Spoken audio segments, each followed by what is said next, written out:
तो भैया भगवान भी हमारी कथा सुनेगा। हमें कोई हमारे पर कोई संकट है, कोई विपत्ति है, हम उसे पुकारें तो वो सुनेगा, क्योंकि हम कथा सुन रहे हैं ना उसकी, तो उसे हमारी कथा सुननी होगी। ठाकुर जी की कृपा से हमें सब कुछ दिया, और जिन्हें दिया है तो धर्म का कार्य जहाँ भी हो रहा हो हमें संभालना भी चाहिए, और हमें कथा श्रवण भी करनी चाहिए।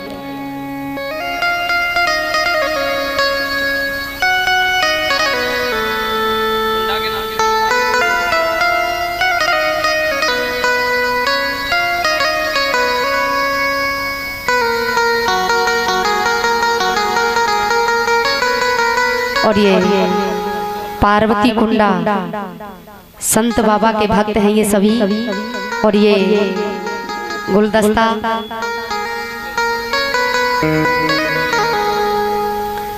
सॉल और 101 रुपए से स्वागत कर रहे हैं। जोरदार तालियों के साथ स्वागत करें। और ठाकुर जी से प्रार्थना करती हो, कुंडा बाबा से, संत बाबा से, इनके जीवन में हमेशा खुशियां बनाए रखे, धन दौलत से खूब भंडार भरे रहे, सुख समृद्धि दे परमात्मा। और इन सभी भक्तों के लिए मेरी तरफ से एक बार पुनः जोरदार तालियां। प्लीज संत बाबा की जय हो, पार्वती कुंडा की जय हो, हनुमान जी महाराज की जय हो।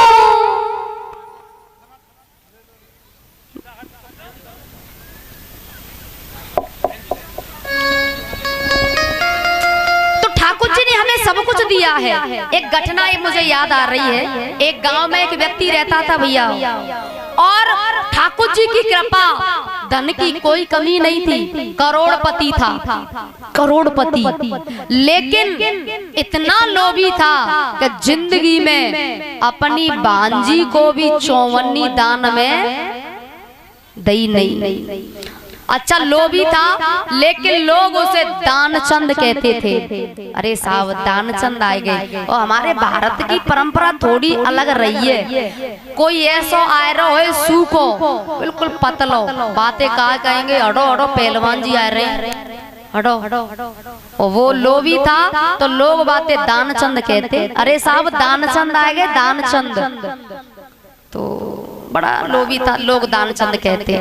एक दिन दानचंद की पत्नी बोली क्या तुम करत धरत तो कछु हथना है। अरे 12 किलोमीटर गंगा जी है, तुम गंगा स्नान नहीं कर और तुम बहाना में बैठ के तुम्हें किराया देना पड़ेगा, तो तुम पैदल चले जाओ। बोले ठीक है। तो पैदल पैदल गंगा जी पैदल पैदल गया। और जैसे ही गंगा जी पैदल पैदल वो गया, अब वो सोच रहा है कि ऐसा कौन सा घाट देखूं जहाँ पंडा नहीं मिले, क्योंकि भाई पंडा मिलेंगे तो कछु न कछु दान। और गंगा जी के पंडा तो बड़े जिद्दी होते हैं। अब कौन से घाट पे जाऊं? शमशान घाट ठीक रहेगा। हाँ वहाँ नहीं मिलेंगे, वहाँ कोई नहीं मिलेगा। और ये शमशान घाट पर आया। भगवान सोच रहे हैं कि लोभी तो बहुत देखे, पर ऐसो लोभी आदमी कबहू नहीं देखो। तो भगवान पंडा का रूप लेकर के आ गए और आवाज लगाई, यजमान की जय हो। दानचंद ने कही तुम कौन है? बोले हम गंगा जी के पंडा। दानचंद ने कही कि तुम लोगों ने ये शमशान घाट भी नहीं छोड़ा?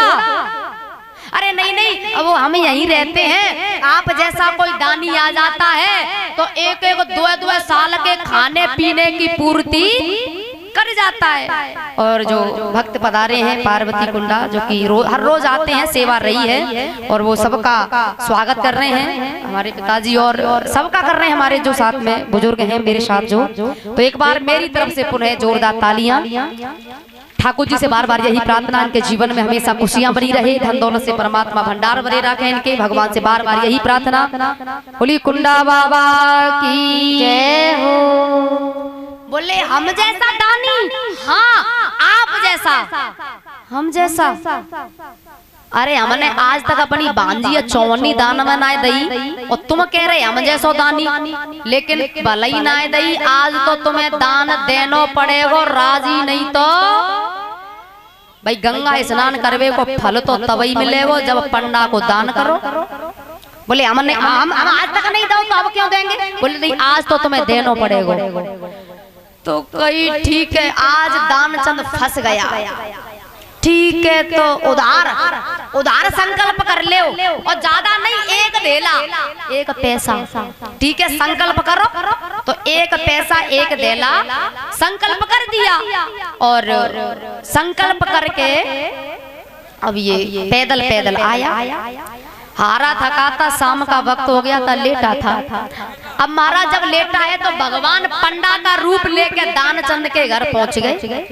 तो दानचंद की पत्नी थी, तो दानचंद की पत्नी ने कहा आप कौन है? बोले हम गंगा जी के पंडा।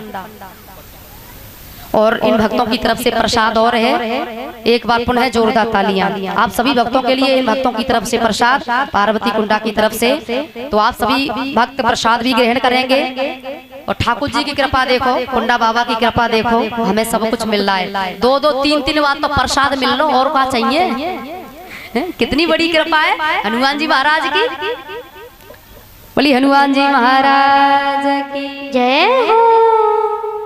महाराज दानचंद की पत्नी बोली अच्छा पंडा आप गंगा जी के पंडा? हाँ हाँ, तुम्हारे पति जो है ना दानचंद, हाँ हाँ, वो उधार संकल्प में हमें कछु दे के आए हैं, वो हम लेवे आए हैं। अच्छा अच्छा, मैं अब ही कह रही हूँ। ठीक है ठीक है। तो दानचंद के पास दानचंद की पत्नी आई और बोली कि आप किसी पंडा को कछु दान करके आए संकल्प? हाँ हाँ, मतलब क्या है तेरो?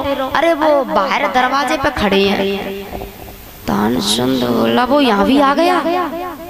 हाँ हाँ बाहर है। तो जाओ तुम जाके कह दो पंडा ते कि दानचंद तो बीमार है।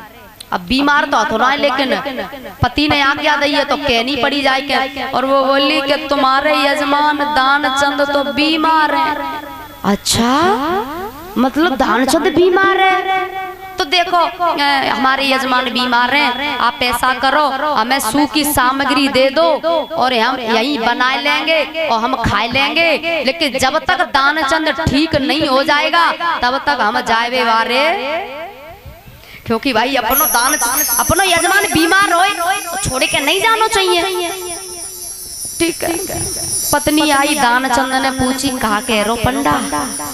बोले पंडा तो यूं कह रो कि नई सूखी सामग्री दे दो हम तो खा लेंगे बना के, लेकिन जब तक दानचंद ठीक नहीं हो जाएगा तब तक जाए वारे नहीं है। तो बोला बड़ा जिद्दी है। जाओ तुम जाके कह दो कि दानचंद तो मर गया। अब जे बताओ कोई पत्नी कह सकते झूठी? बोले ऐसे मैं कैसे कह दूं? बोले नहीं तुम जाओ, आज्ञा है, मैं श्वास रोक लूंगा, जाओ। अब वो आई और रोई के बोली भगवान ने कही कहा बात है? बोले बात ऐसी है कि दानचंद यानी तुम्हारे यजमान वो तो दुनिया से चले गए, मर गए। अच्छा अभी बीमार था, मर गया? दानचंद मर गया? हाँ। तो देखो रात को समय तुम कहाँ जाओगी? हम पूरे गांव में सबते कह देते हैं कि दानचंद मर गया। हाँ तुम यहीं रहो, लेकिन जब तक दाह संस्कार नहीं हो जाएगा तब तक हम जाने वाले नहीं है। अब भगवान अंतर ध्यान हो गए और गांव में हल्ला मचा दियो, अरे भैया दानचंद मर गयो, दानचंद मर गयो, दानचंद मर गयो। गांव के इकट्ठे है के आए गए सवरे और सब लोग आए, रिश्तेदार आए और वो श्वास रोके पड़ा।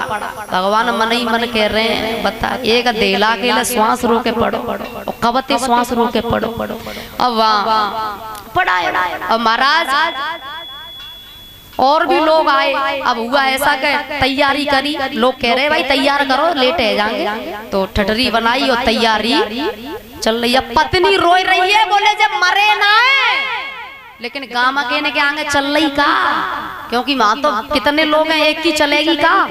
अब बेचारी वो ठटरी है पकड़ के लटक रही है, बोले जब मरे ना, लेकिन गांव के कह रहे हैं ये जाने वाला तो गया, ये तो स्त्री स्वभाव होता है, वो तो गया जाने वाला।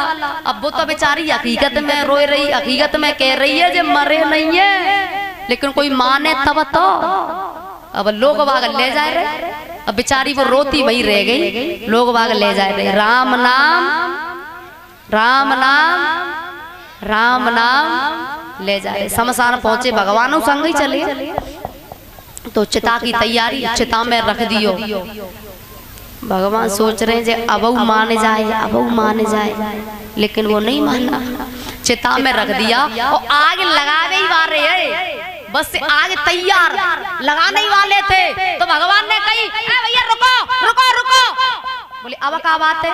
अरे वो ये दानचंद है ना जो मर गया है, जो हमारा यजमान है, तो हमारी एक रीति है कि जब यजमान मर जाता है तो शमशान में एक बात कहते हैं कान में, ऐसी हमारी रीति है जी। तो गांव वाले बोले ठीक है तुम अपनी रीति कर ले, ठीक है। भगवान आए और कान में बोले आया हूँ बैकुंठ से, आया हूँ बैकुंठ से, तुम संग नाता जोड़।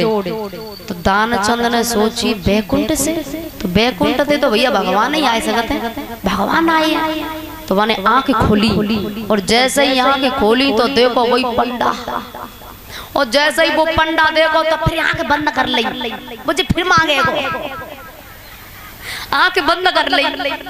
अब भगवान ने फिर कही आया हूँ बैकुंठ से, तुम संग नाता जोड़। अरे मांग ले हूँ वरदान कछु, कछु वरदान मांग ले। तो दानचंद ने कही देना चाहते हो? हाँ मांगो, क्या चाहिए? देना चाहते हो? हाँ। तो दानचंद ने कही बस वो देला देओ छोड़। जो संकल्प मैंने गंगा जी पे तुम्हें संकल्प करो एक देला, तो बस वो वरदान में वो देला देओ छोड़। वो वरदान में वो देला संकल्प लौटाए तो और कुछ नहीं चाहिए। भगवान ने कही तथास्तु ऐसा ही होगा, अब तू खड़ो है जा, नहीं तो गांव मारे तो जलाए देंगे। तो भैया ऐसे लोग होते हैं कि एक देला के लिए अपना जीवन ही बोले चाहे कछु है जाए, ऐसे भी लोग होते हैं। तब भगवान दानचंद को लेकर के आए हैं और दानचंद को घर कर दिया। तो ऐसे भी लोग होते हैं भैया दुनिया में। बोलिए वृंदावन बिहारी लाल की जय हो। हरे राम।